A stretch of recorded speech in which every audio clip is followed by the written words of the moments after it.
Okay, so thank you so much, everyone, for being here tonight. We really appreciate you joining us. A few housekeeping notes. Please make sure that you are muted.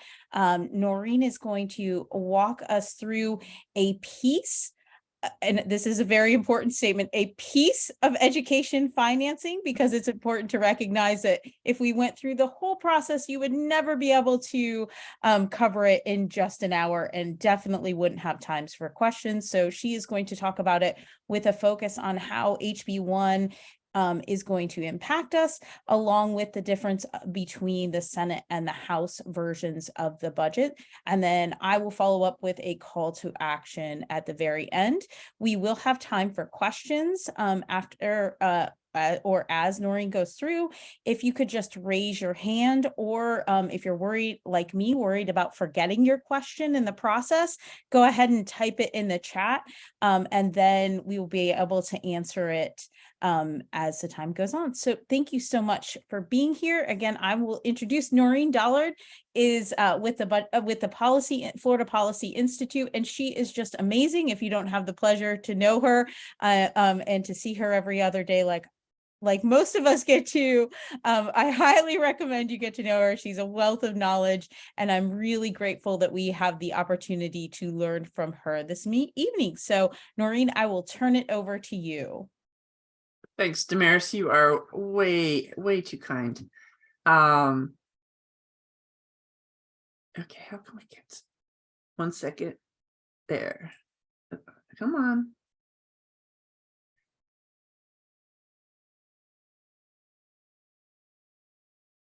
Just a second.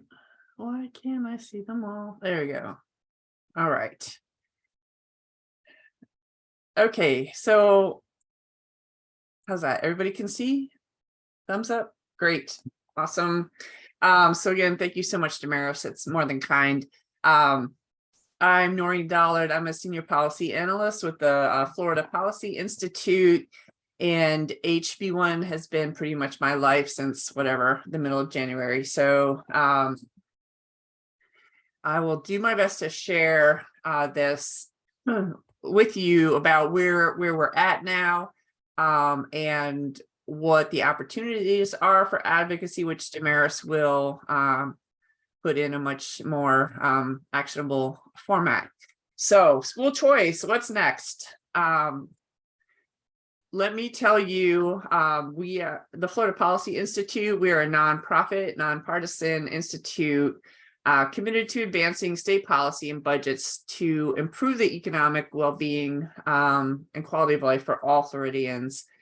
We do the things nobody wants to do, analyzing budgets and revenue trends, but really with a focus on proposing common sense policy solutions. We want to encourage broad public education, discussion, information, and action on those policies, so in a very transparent way, so that we can all make sense of it and make informed decisions about our policy choices. So what is a voucher? Probably everyone, at least half of everyone on this call I know is absurdly familiar with this, but I will beat the dead horse one more time. We have three kinds of vouchers currently. The family empowerment scholarships for educational options are called traditional private school vouchers. And that means that the scholarship funding organizations, in our case, Step Up for Students and AAA, they just pay tuition directly to the private schools. The parents don't do anything but countersign the checks that go to the private schools. Now, the family empowerment scholarships for students with unique abilities is a little bit different. These are called educational savings accounts, and they are what they say. There are approved educational uses that these funds can, including tuition and fees, but might include other things. These particular vouchers were for kids with disabilities and differing abilities. And so maybe there's therapy and other kinds of things that would be needed to make them successful academically. The Florida Tax Credit Scholarship is a tax credit scholarship. And the first two kinds of vouchers come directly from general revenue. We pay our taxes. They go to the Department of Revenue and into the state coffers. And then from those, the first two kinds of vouchers are paid to private schools or for other things. The Florida tax credit, those funds never reach general revenue. They are a tax credit. So if I am a business and I want to take advantage of this, I apply to the Department of Revenue. They tell me how much tax I owe. I say, okay, my $10,000 of tax. I'm just gonna, instead of giving it to Department of Revenue, I'm gonna give it directly to Step Up for Students or AAA. And then AAA will pay the scholarships from them. So we're still losing out on the deal because those are dollars that could potentially be spent for all kinds of governmental purposes, including education, but just wanted to have a sense of what they are and how they differ. So what happened with HB1 and Senate Bill 202, which is that latter is pretty irrelevant because it's HB1, it's been signed all the way up to the governor. And so it's really just known as HB1 now. But it expands eligibility for the Family Empowerment Scholarship for educational options to all Florida residents who are eligible to attend public school, kindergarten through 12, which is pretty much any child.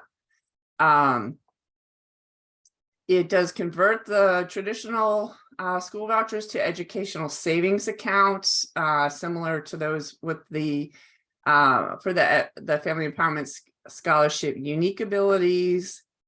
And there's still priority given to families earning up to 185% of the federal poverty level. And now there's a second tier of priority for families earning up to, it's actually in effect 400% of the federal poverty level, which is $120,000 for a family of four. So which is what the FES has through June 30th. But now everybody, doesn't matter, millionaires, billionaires, anybody can get it. The Family Empowerment Scholarships for students with unique abilities never had an income cap, but it had a numeric cap. And so this growth cap in those scholarships has been expanded from 1% of all students who receive exceptional student education services or special ed more colloquially, from 1% to 3% of all of those students now. So they can, additional students are eligible, can get the scholarship each year. It also makes homeschool children eligible for vouchers. And there is some, the lack of agreement amongst the homeschool community, and homeschoolers do already have protections under Florida statutes, or I don't know, protections as much as opportunities. For example, homeschool students are eligible for Bright Futures, which I didn't know that. So they already have some pretty good things going on that they don't want to mess with by applying to what is now known as a personalized education plan. So those homeschool students who want to take advantage of vouchers have to register, although it is not much of a stretch to do that, and they have to keep a portfolio and submit a learning plan. So the requirements to receive those dollars is not onerous at all. And it's something they're probably already doing anyways, as far as having an educational plan to guide the students' education. So as I said, now HB1 has been signed by the governor a couple of weeks ago. So it is the law. And But it doesn't mean that we don't have opportunities to make it less bad. Because we do anticipate that it's going to be very costly. It's already very costly to pay for vouchers. Currently, $1.4 billion comes from the Florida Education Finance Program, which is the general revenue that pays for the FES for educational options and FES for students with unique abilities. And that's in addition to the Florida tax credit, which they are able this year to spend up to $850 million. They spent a little over $500 million on tax credits, but I'm not going to focus on that too much, but just FYI. So our estimate, for those of you who haven't been following this, so we expect it'll be $1.1 billion in state aid for current voucher program students in 23-24. We think that there will be new public school students moving to private education. And so statewide, that would be $890 million. And I do have to give credit to my colleagues at the Education Law Center when we put this report together initially at the end of September and have revised our estimates specifically to HB1. So we expect that 1.1 billion will be spent for students in private schools who will access the family empowerment scholarships after discounting that for the Florida tax credit. And that 75% of eligible home education students will also now access the Florida Empowerment Scholarships at a cost of $971.4 million.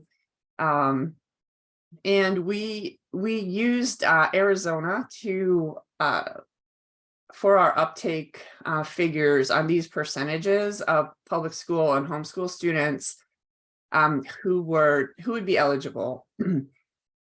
The bill itself says that the homeschool students, the personalized education plan students, there's a cap of 20,000 this year, 40,000 next year, until 2027, at which point there will be no caps on it anymore. And we're rereading the bill one more time, but at this time we don't see any prohibition for once the Florida tax credit scholarships are completely maxed out, then we don't see any prohibition on a homeschool or personalized education students then being able to also access the family empowerment scholarships. But stay tuned. We will have an update on that, but right now we don't see any prohibition to that. Should I stop there for a minute, Damaris, and see if there's questions? I don't know what's in. I see there's something in the chat. I don't know what it is. I already answered it. Does anyone have any questions up to this point? If you want to raise your hand or drop it in the chat.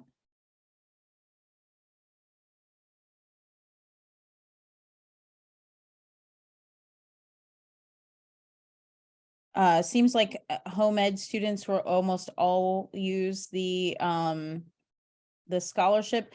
When it's sitting in committees, I don't know if you mind if I take this, Norin, No, but sitting in committees, a lot of the homeschool families were concerned they didn't want to have any restrictions on what they were able to teach and what they were able to do. They didn't want to have to do the portfolio. They really the ones who came to Tallahassee were very clear that they didn't want to have any impositions from the state. So I'm not sure. I'm sure there will be groups that will, and I'm sure there will be groups that won't. Yeah, and we estimated in both the case of the private school students and the homeschool students, the 75% based on our observations of what happened in Arizona, where that was the amount of new applications who were from private school students who had never touched the public school students. So, I mean, is that a question? Yes, these are estimates, they're not fact. They're also higher than both the House and Senate versions with respect to the proportion of private school students who are likely to access these funds. But our thinking is, if you, particularly in the case with the homeschool students, there are those, like I said, and Ramira said, there's some philosophical value that they hold, or they're protecting what benefits they already receive from the State Department of Education and statute for the homeschoolers. But for private schools, I mean, come on, why would you not take it? If you're eligible for this and you're sending your kid to private schools anyways, why wouldn't you take it? So in fact, your accountant will probably tell you that you should take it because it's free money. It's not taxable. So you can just keep paying tuition and put it in Florida prepaid or do whatever with that $8,000 that you wouldn't have done otherwise. Buy a nicer car, whatever. So there's no disincentive for taking it. And the time frame is, it will be, they'll be able to apply for these this coming year and utilize it this coming year. And then the same thing as far as, if schools close, it's the same process as right now. They did try to put in amendments, that the schools would lose their opportunity to receive scholarships. They couldn't reopen, things like that. All of those amendments failed. So it'll just, the money will come in the next count once a student moves back to the traditional public school or to the charter school or to the, Yeah, and my understanding is parents are already being encouraged to apply for vouchers. And we're encouraged within, hours of HB1 being signed. So we'll see. So for those of you who aren't familiar, so as far as the bill itself, that's a done deal. The governor signed it. So what happens now is the budgets have been proposed by both the House and the Senate, and they have both of them passed. Oh, sorry, Mina, you had your hand raised. Yeah, I just something that we learned in Dade that I wanted to share that I think is relevant to the piece around the voucher. In Miami-Dade County Public Schools, we have about 2,000 students who are within our school walls, but we don't have the funding associated with those students, because the other piece of this is that since that Step Up for Students is the administrator of the funds, until they release that student, the funds don't actually go back to the schoolhouse. So that's also something that I think is a challenge that we may have to face, because the DOE does not have oversight over those dollars once they're given to Step Up or AAA. Right. Thank you. That's really important to consider too. And the other, anyways, yes, thank you. But as far as the budget process, the House and Senate have both passed their preliminary budget, and now something happens called conference, which means that the House and Senate, since they are not identical budgets, they don't differ terribly much in terms of amounts, but they do differ. They would go to something called a conference, where a joint committee of House and Senate folks will, representatives, senators, staff will get together and hammer out a budget, and which will be the one that is, assuming it's approved, will move on for the governor's consideration. Remembering that the budget is the only thing the legislature is required to do every year. It's the only law they're required to pass.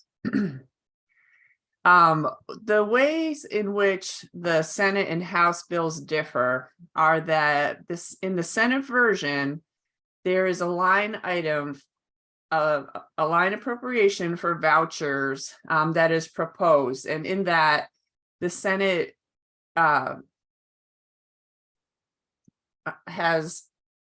budgeted $2.2 billion within the General Appropriations Act, which is the budget. And that is different from how vouchers are expended now. If there is a line item, if that line item gets maxed out, then there have to be budget amendments and there has to be approval of finding more funds, or saying there won't be any more funds expended for that, dispersed for that expense. And so it'll make it more transparent because we'll be able to see it. Right now, what happens is the allocations are not part of the budget process. They are paid directly from whatever the FEFP amount is, the base student allocation, and that, as Mina alluded to, those dollars only come out of the FEFP periodically. So if a student is in the head count as being a step, for funded by the student scholarship funding organizations, and they go back to public school the day after, those monies do not follow that student in a timely way. Ultimately, yes, they will catch up, but it's not immediate. And the school districts from whose budget it comes do not have control over when they get their money back. So thanks again, Mina. But with a line item, we'll be able to see that much more easily. I mean, I can look because I know where I'm looking for. I know what I'm looking for with that, but I still, even if you know what you're looking for, you can only check and see those expenditures a few times a year when they publish the new calculations.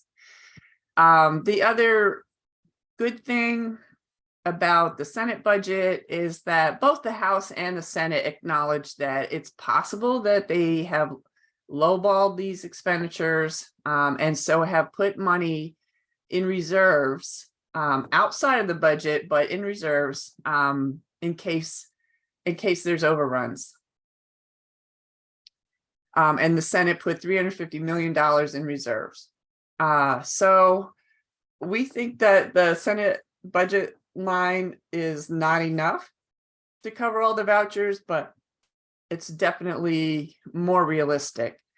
What is happening with the House version of the appropriations bill is that just like they are expended now, the voucher money for vouchers will come right out of the FEFP, out of general revenue, the way it does now. So periodically there is an accounting, and then money goes to the students who are getting the vouchers, or if they return to public schools, they'll eventually get it back. So the House version does not improve that process. So for that reason, we would advocate to adopt the Senate version. The other thing, should I stop there before getting into categoricals? Are there any more questions related to that? I don't see any hands. Okay. So the other thing that the House version of the appropriations bill. I'm sorry, there are hands. Okay. There were. Marie Claire had a question, and then Susan has a question.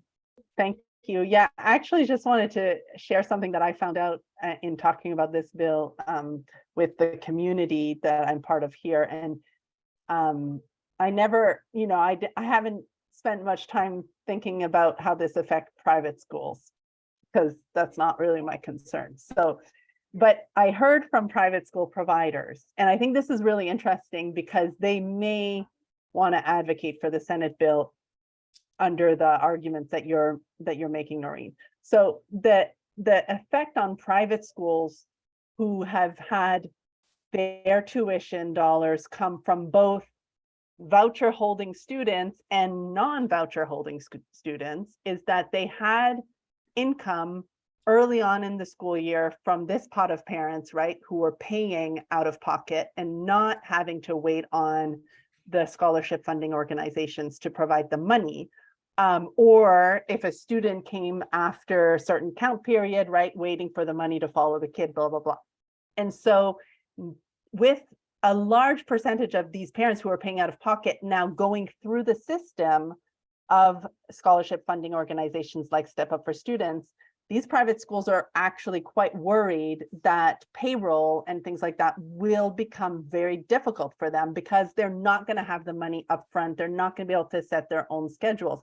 One private school in particular said they don't necessarily want to increase tuition, like we know many will, because now they can count on money, public funds. And so the people who were paying $8,000 could pay $3,000 out of pocket and $8,000, and the tuition could go up to $11,000. But some private schools say, we don't necessarily want to do that because, they're not necessarily trying to scam or whatever. I don't even mean to say that, but they may have to in order to get that little bit of funding ahead of time and not be dependent on the scholarship. Anyways, I thought it was interesting because it's not something I had, I hadn't considered it from their point of view. And I thought maybe that would be interesting to share. Yeah, and I know there are some concerns that there's not adequate capacity among the private schools to take on a bunch of new students. In some places, I guess their private schools are pretty tight with respect to, they don't have a lot of additional capacity to take new students. So, I mean, that's a different perspective as well. So, yeah. Thank you. That's very interesting. Susan also has her hand up. Yes, thank you. Can you hear me? Yes, ma'am. Yes. Okay. I'm glad Marie Claire made that point because I hadn't thought of that either. The cash flow from the state.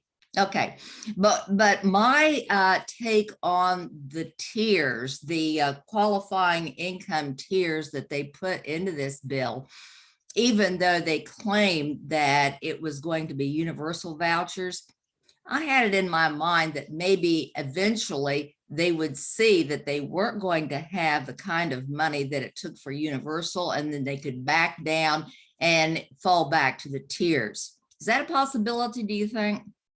I don't see that. But they could. There's no reason. It's pretty generous as it is. 120,000 for a family of four is probably most kids in Florida. So, they could be availing themselves of this already. And the fact is that they are not using up all the funds that are allocated. The tax credit isn't used all the way. And the FES funds are not either. So it's a little puzzling. Why do we need a universal voucher if they're not expending all the funds anyway? So yeah, I think that's just something we're gonna have to wait and see where that goes. I don't know. Interesting. And Barbara has a question as well.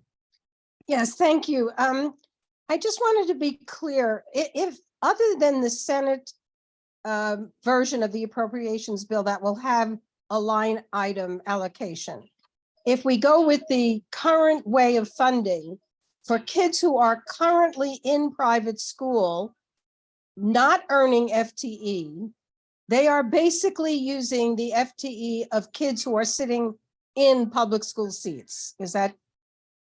Are there other funding sources? Do they use lottery, or is it just based on the FTE generated by kids in public school seats? Yes, and that's the problem is that, so if I understand you right, what you're asking is, so, we know there's the 3 million kids, in public and private schools now, and homeschoolers too. We know that. And when I say public, I include charter schools. What we don't know, but now those funds that are allocated on a per student basis to form the FEFP will be spread over a wider, a larger number of kids, all those kids who are in private schools who are not taking advantage, and all those kids. And there are private schools that do not take vouchers that now may be motivated to do so because,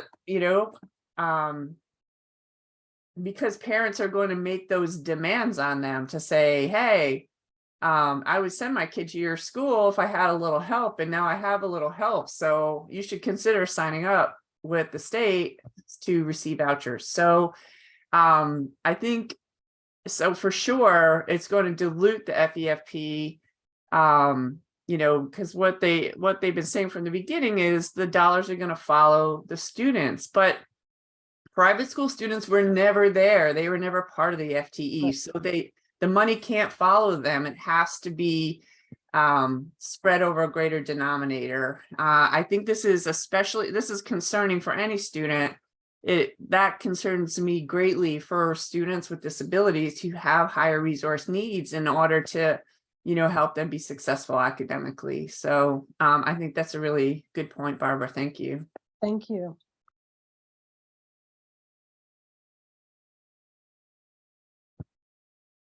All right, now I'm going to talk about the Florida Education Finance Program in a little more detail. Because the way that this works, it's, the Florida Education Finance Program is now 50 years old. And it was really pretty revolutionary when it was created in the 70s, because it really attempted to equalize funding across students, regardless of their district, their grade levels, if they have, if they have disabilities or not. And so it was created to address do they live in a rural district or, a big urban district? So what has happened over time, and this is the Senate version, the Senate version just carries on with the FEFP as it is now. So they go and they look and they say, okay, here's the number of students we have to serve. Here is the base student allocation. So everybody gets the same amount. Every student gets that. And then there's some differentials that account for differences in the characteristics of districts. And so everybody's going to get a per student based on that amount, based on that. Then what you have is what they call categoricals, which are multipliers, for lack of a better term, that they use to adjust up the amount of funds so that they're making sure that kids with special needs are fully funded, that they're that in cases where the sparsity supplement is used, for example, to recompense very small districts less 30,000, so that they are not disadvantaged by their small size, which they can be. There's a transportation categorical that helps make sure that there's adequate transportation for students. The teacher salary categorical, I'm sure everyone on this call knows that increasing teacher pay is a very, very necessary part of what we do for schools to help them really provide high quality education. So there's all these different things. If you're wondering why are some purple and why are some green, so the ones that are green, they have statutory requirements that underpin them. So the mental health allocation, the teacher salary, education or increase, they all have rules, or not rules, but there's language that requires how those dollars are spent to meet the intent of the legislation. The other thing that's in there, the 0.748 mils of discretionary, there is local dollars that go into the FEFP process. So it calculation. So it's a partnership of state and local dollars that fund, they churn the sausage and they arrive at what the per pupil allocation will be after they go through and make all these calculations. And that's about all I'm going to say about that. And if you really want to geek out with me sometime, I'll give you my email at the end of the slides, and we can chat. So this is what exists now. The House has aligned the FEFP. I'm trying to use roughly the language that they use in order to come to terms with this new world order of parent choice. And so they've done something with these categoricals wherein they've taken some of these categoricals and added them to the base student allocation. So in doing so, that increases the base student allocation, which is a major talking point, for those in the legislature and elsewhere in government. So, you're saying, oh, we're giving so much more money to schools because we're increasing the base student allocation, and then we're going to add the categoricals afterwards. Well, as you can see, they're not adding all of the categoricals. So it's the same amount of money, it's just in different buckets. And if you look at the House and the Senate budget overall for what they're spending in K-12, this is a comparison, I'll come back. You'll see that the two are not that different. The Senate is 17.7 billion. The House is 18 billion. When you're talking about billions, that 300, it's not that much.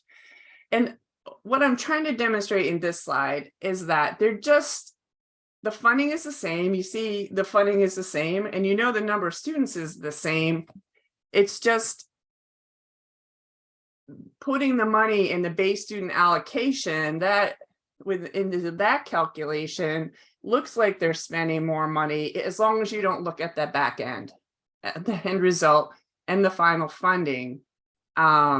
So maybe I'm misunderstanding, but it seems disingenuous. It just doesn't seem like honest accounting to say that they are increasing the base student allocation when all of the requirements for those categoricals still exist. So new teachers still have to be paid $47,500, and the mental health allocation still has to be spent in particular ways. And the safe school money, we still have to have resource officers in every school. So the things that are actually that school districts have to spend, pay for does not change. But this is sold as increasing the base student allocation, which it does, and giving districts more flexibility, which if you don't change the statute to be more flexible, it doesn't seem as if it is more flexible. So I hope I explained that in an intelligible way. So please have at it, because I would like it to be intelligible. So if I didn't do it, You please did do. it, but can I also share an example? Because I don't have the cups of water, so I can't do it that way. But I can do it. I have a college student. And that college student, I pay for their apartment, I pay for their tuition, I pay for all of those things, right? If I were to, and I write the checks out to those places, not literally, because I don't have checks because I don't do that anymore, but I send those payments to those places. If I said to my child, hey, you know what, Aiden, I've decided I'm going to give you this money, but you're going to pay for all of those things, I wouldn't have increased the amount of money they are getting, because they still have to pay for all of those things. And that's kind of what I feel, how I feel about these compressions of the categoricals, is like me saying, instead of me paying for those things, you're going to pay for those things, right? Like, it's still the same amount of money. It's still going to the same things. I've just put it in a different frame. And you still have to pay I mean, you can't live in an apartment and not pay your rent. You can't go to school and not pay your tuition. So Exactly. all of those things, still requirements exist. It's just how the monies are dispersed. Yeah. Yeah. Whose budget is it coming out of? Mary Claire? Yeah, I just wanted to add that in the context also of this parent choice and school choice and voucher or ESA, education savings account, a big issue here is that, and I think this is the way the House is doing it is for optics, because a big issue here is that the student who is paid through the FEFP an education savings account that is then spent on tuition at a private school or homeschool curriculum or whatever, they don't have those mandates that you're talking about that are tied to that money in those categoricals, right? Those schools do not have the safe school mandates. They don't have the mental health mandates. And so, but they are still getting a portion. Their, student, the one student's portion is still going with the student.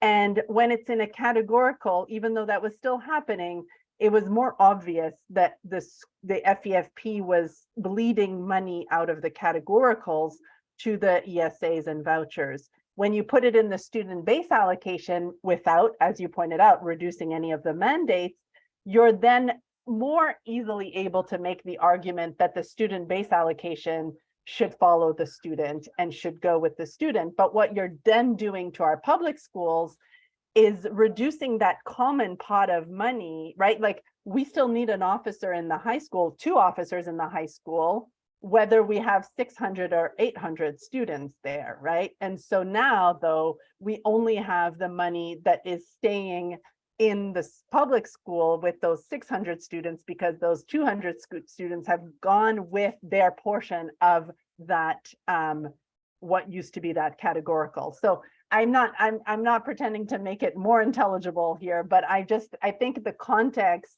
of school choice, and you're absolutely right, I think it's a question of optics, and really at the end of the day wanting to say that they're increasing when they're really just moving dollars around. And whether they're doing it the Senate way or the House way, we are having to share fewer dollars for sunk costs or costs that are not per student. Actually, they're costs that have to be paid regardless of how many students are in these buildings. Right. So the dollars have to follow the students, but the costs do not. And so that's exactly right. Beautifully said. Thank you, Mary Claire. Could I ask a follow-up question though to this? Because there are kids who are in private school who've never been in public school and have never generated FTE. Is Right. anyone talking about a funding system where there's a base allocation for kids in private school? Is anyone talking about that? No, they're talking about adding it to the overall FTE. Those And they're students not are going to talking about it. generate the dollars. Those students will generate those dollars now that they're paid through. If they take the voucher, they're going to generate those dollars, which is why the budgets have to be increased by billions of dollars, right? because they're gonna now go through the FEFP instead of going straight to their private school. Well, say more about that, because that's what I'm asking.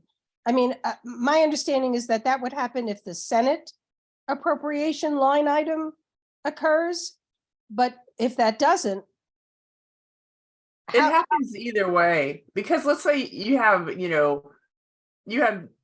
don't know, $10, and your total FTE is $8.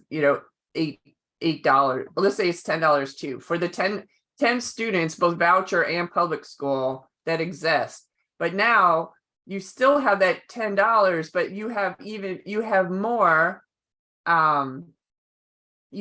students, so the denominator is larger, so the actual the dollars don't change, or at least they don't eat for either version. The denominator of students is getting larger, so the responsibility of the school system statewide is increasing without adequately funding for these likely new students. It's But- just the difference is the Senate version will be able to see that more readily, and the House version less so, because it's the way it works now, that it just comes out of FEFP periodically for those students, or comes back if students come back. So the Senate bill does not include additional revenue for vouchers? The line item would not. It does not adequately count the number of new students, so they can't budget accordingly. Okay, Their uptake rates with the Senate, they suggest that 60% of students in private schools that are already participating in the voucher program will now take vouchers, and 20% of students in private schools who are not currently participating voucher schools, 20% of those students will apply. And we use the higher 75% that we saw in Arizona. The House, the proportions are even lower, and I'm sorry, I can't remember offhand, but their estimates of the uptake were smaller even than the Senate's. I don't know if that answered your question.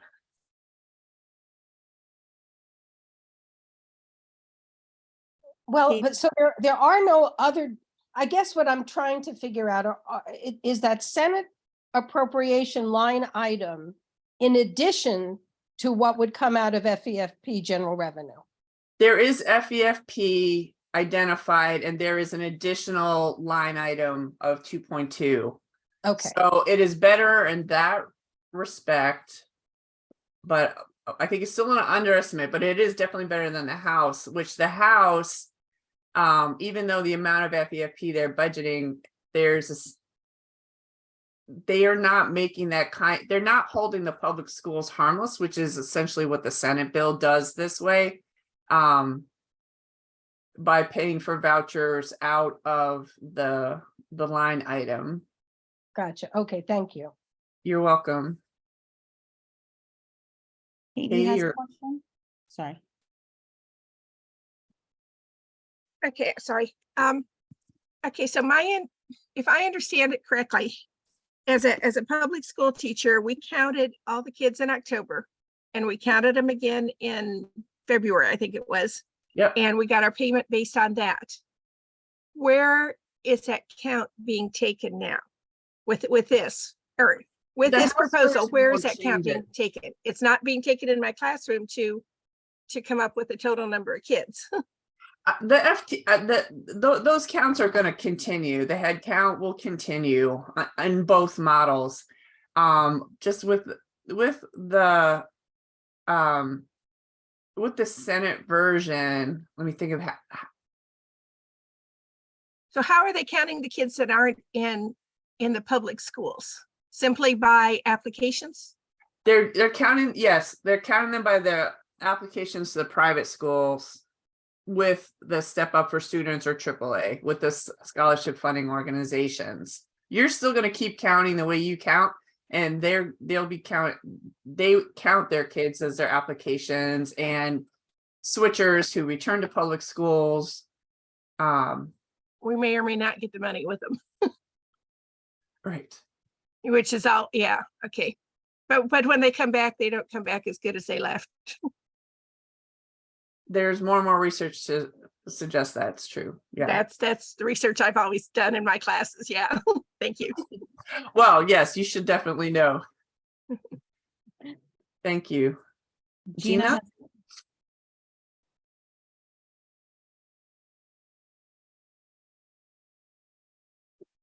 Gina, you can go ahead and unmute yourself if you still have a question.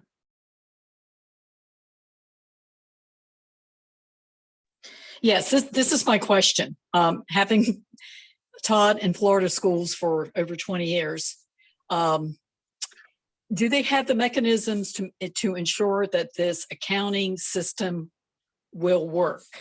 Case in point, I reviewed social studies curriculum back in November, and I've yet to get a check from the state.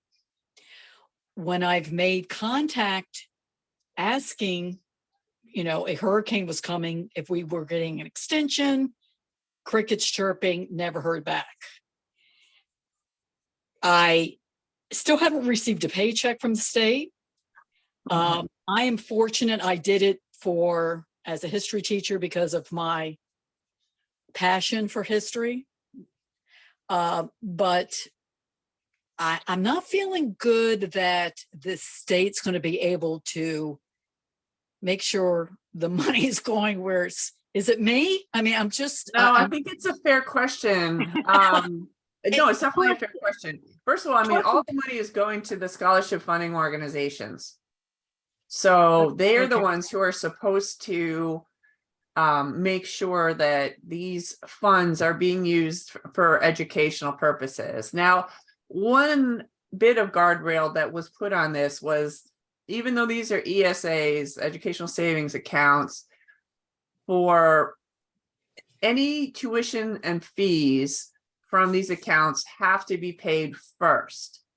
So at least I guess they know that tuition's being paid. How they decide after that, that has yet to be made clear, but that's part of their attempt to make sure that there's accountability. But I mean, there are real pretty egregious examples in other places of how these funds have been used in perhaps questionable ways. Correct, such as in Arizona with baristas and the horror stories we have heard from there. The other question is software that is used. It has been my experience in my district, which is Brevard, that sometimes they don't buy the best software. And I am married to a PhD in systems engineering, master's in computer science, and my son's a software engineer. And I know the state will buy the cheapest software program possible. Well, and the thing is that it's not necessarily the state. It's not the state. The scholarship funding organizations are the ones who are doing it now. That are doing it. They should be audited and that sort of thing. Okay. But the other thing you should know, if you don't, is that I'm not sure about AAA, but the Step Up for Students has a marketplace, sort of like educational Amazon, that they administer. And yes, they will have to develop guidelines and things with the Department of Education by the end of the year. I'll just say that. Okay, I hear you. Yeah. So I think it's a very fair question, and I think that people need to keep asking it. So please keep asking it. Will do. Still haven't gotten paid. We'll get you a GoFundMe. The point is, other teachers I know, I'm teasing. I'm sorry. Other It's teachers, serious that the department isn't paying its bills. Correct. And also, teachers who, I'm very blessed where I don't need the money, but what about the teacher that took it on as an extra gig? Right. Yeah, absolutely. Not right. That's not right. Nope.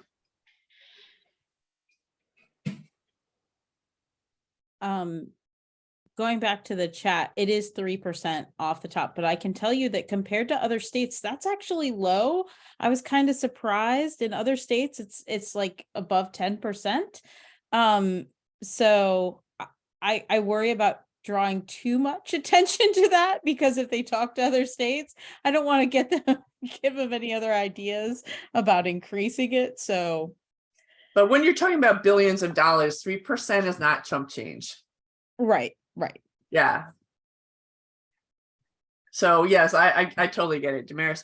The other thing too is this is not related to the fiscal necessarily, but they will be opening the opportunity for more organizations to become scholarship funding organizations. So they're going to have to do that now. So there could potentially be more organizations to keep track of and to keep, try and make accountable. So that's another feature of HB1. Are there any other questions?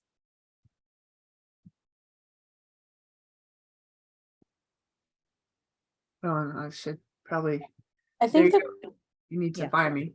Noreen, if we could More to do as clarify, far as call to action stuff. Sorry, Mina was saying something.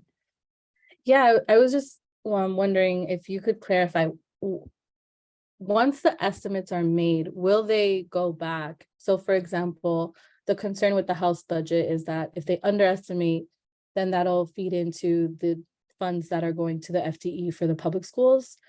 At what point do they review or readjust, if they do at all, the numbers? My understanding is that they don't. They'd have to call a special session, and I just want to understand if that's correct. As far as I know, that is correct. With the Senate version, the advantage of the line item is that if they overspend, the Department of Education has to come back and amend the budget, and the Legislative Budget Commission has to decide how much and where that money is going to come from.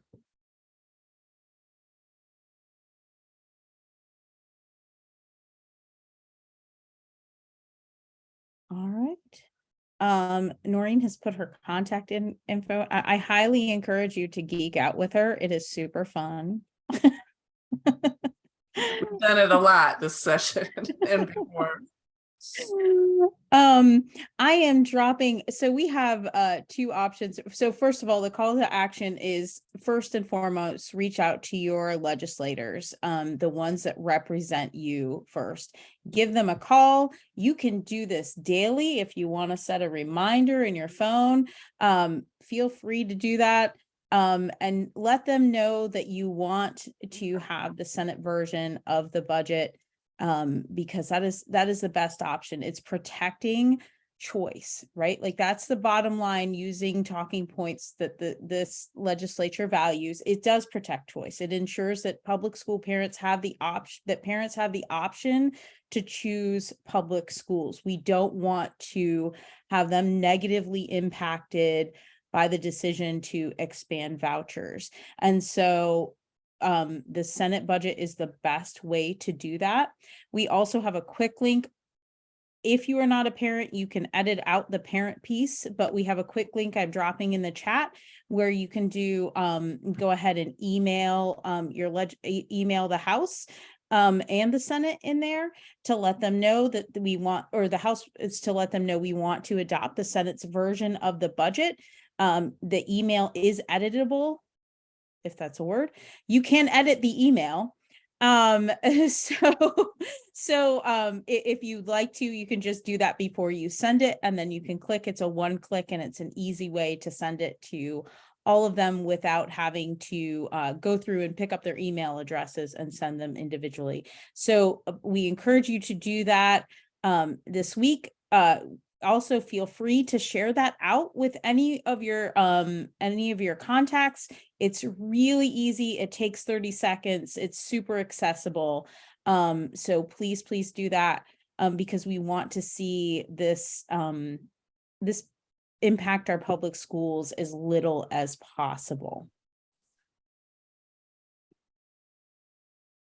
So that is all. If anyone has any questions, please let us know. Like I said, I will email all of you with this, the YouTube link, so you can watch it again or share it with a friend who has any questions.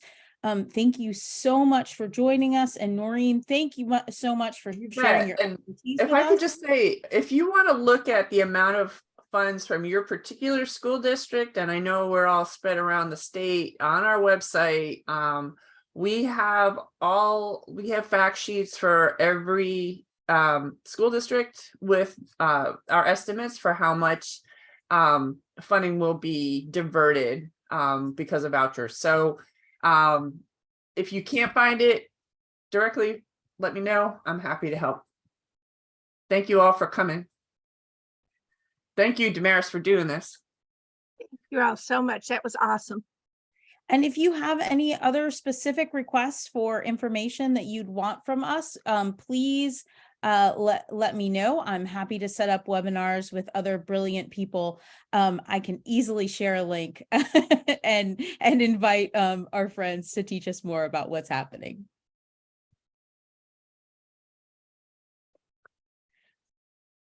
All right. Have a great night. Thanks, everybody. Thanks, everyone.